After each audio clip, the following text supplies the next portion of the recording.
Hey guys, this is Hell Hades. This is another King Arthur Legends Rise video. I'd like to thank the guys at King Arthur for continuing to sponsor the channel. There will be a link down below to download the game. And today we're going to be looking at the 5 best rares that you can pick up. Now in this game, rares are like the lifeblood of your accounts. Yes, you get legendaries, but it's basically legendaries, then rares, next level down. And you can use rares pretty much in all content to be super effective. So we're going to go through now.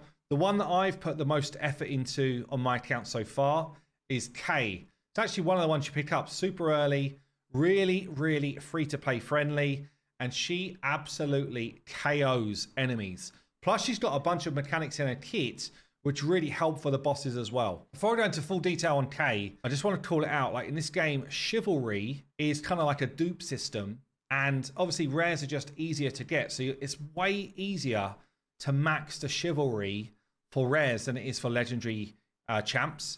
And you get a lot of extra bonuses. You get both added improvements to your kits or to your damage or to your kind of like skill charging. There's a lot going on in these chivalry bonuses. So to pick someone up to like level 10 quite early on in the game is really impactful to the level of builds that you can do. My one right now, chivalry 10, I've got chivalry 10 before I've got like full awakening, for example. I'm working on this now, by the way. I've got to level 55 on her, so you can kind of see that I'm putting a lot of effort into her level when you compare it to the rest of my heroes. I've only got one hero on my account that's actually got a higher level score than K. In terms of the stats you want to be pushing for, I'd say her weaknesses, she can be a bit squishy, especially early on when your gear is not good, like mine. I'm trying to push crit rate up, I'm trying to push attack up, and then crit damage and attack speed. So let's dive into a kit in full then. So we've got here, obviously with every hero in the game, you can actually collect the different weapons, which means you can collect different abilities in essence. She's got, with this, with the kind of like starting striding edge weapon that you get, it's probably the best one for her. You get a 5 hitter on the basic attack, on the active attack. Now, this is extremely good in the plane of beasts as you're kind of like working your way through, trying to get through that shield. Also does a decent amount of damage. We've got the blade stance here, which is a quad hit, doing a lot of damage. Last hit grants crit rate up and crit damage up for 2 turns. So it's nice to get this one away before you actually do the nuke. And what she's really good for here is this quad hit AoE smack. The last 2 hits deal additional damage if the target's below 30% HP. So as you're getting enemies lower, like bosses, she's going to do extra damage as well. She's kind of good to go last in your turn order of your team, because if you can just soften them up with the rest of your squad, she can come in and finish them off with this ability here, Brutal Squall. It's really solid. She's also got these different passives. So Sharpen Blades, when attacking, 100% chance to grant increase attack to all stags. Okay, so you want basically to be bringing in different stag type heroes. She is definitely going to benefit those because she's given them additional attack, and she's also doing this kind of like ally attack ability as well, 20% chance there, which is pretty nice. So from a passive, very cool. And she's got nimble steps as well. So at the start of a battle, 100% chance to gain evasion for the rest of the battle, and then 100% chance to gain effect accuracy increase, and 100% chance to gain the damage increase as well, crit damage. So just a really solid kit, probably the best rare in the game. Honestly, you're going to use her, certainly through the early game, anywhere apart from Burning Lands. Pretty much anywhere apart from Burning Lands, she's going to be in your team. So second one I'm going to call out here is Isolde. So it is actually another stag that can go with your K if you want to try and get some team synergy stuff going on. She does have like weather effects here, like the rain. Heroes that prefer rain will receive environmental effects. So yeah, what's going on with her? Very cool that her weapons produce dots. Okay, so we've got Burn with the fire weapon. We've got Chill with the frost weapon, obviously. And then we have got Bleed with the third weapon here, the Brigate's Grace. So if you collect all the weapons, different situations, you can use different weapons to do the do. If you're just going to run her as a healer, though, I would suggest to go with Healing Winds. And yeah, obviously you get the better kind of like kit to be able to keep the rest of your team alive. And she is your support. Okay, she's going to be bringing in the support stuff. Now, a couple of things to call out with Isolde, which is particularly good. Passives. 90% chance, and you can improve this, to trigger when an ally recovers HP, removes 2 dots. So basically, if you're getting, you know, any dots on you from boss encounters, she's going to remove those with her passive. It's extremely strong. And then she's got the Merciful Protection.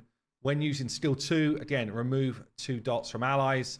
Grants dot taken decrease on allies as well. So just like reduce the damage you're going to take from dots.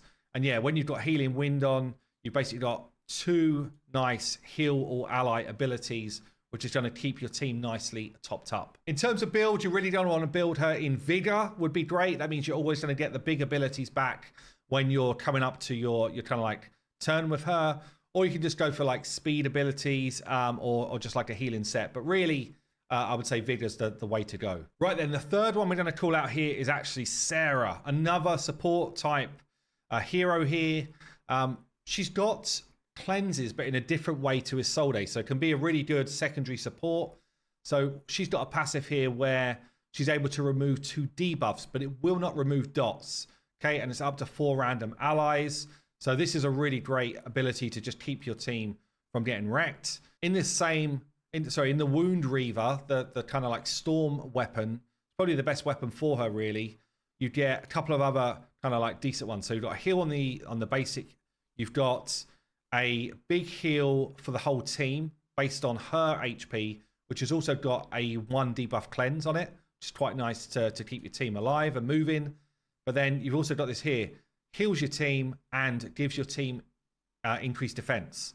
So decent for any fights where you're having to deal with a bunch of debuffs coming onto your team, but also just good at keeping you topped off in terms of healing. In terms of build, you're probably going to want to be going for Vigor and Immortal set. Immortal's kind of like OP on her in terms of giving her that barrier before she gets going. So really, really useful.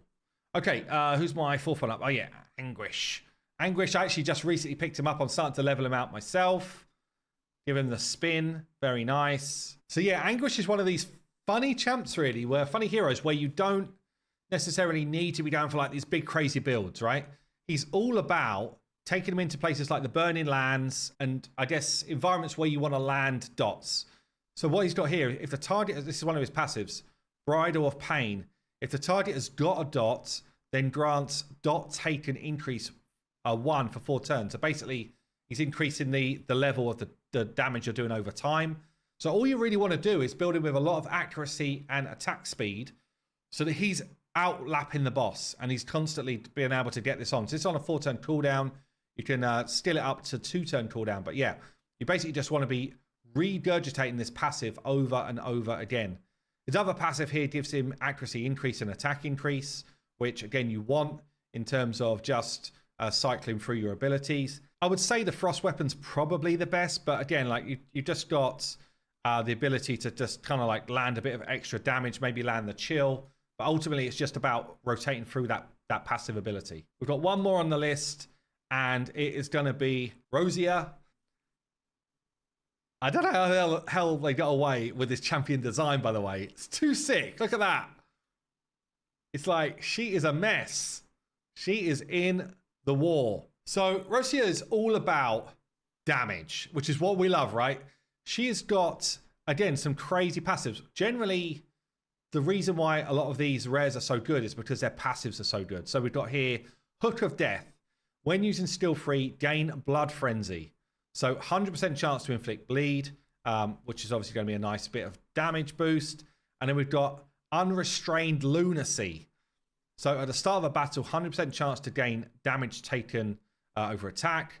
100% chance to gain damage taken equals drain. So basically, when you take a hit, you are going to boost your damage and you're going to be able to get like a life steal.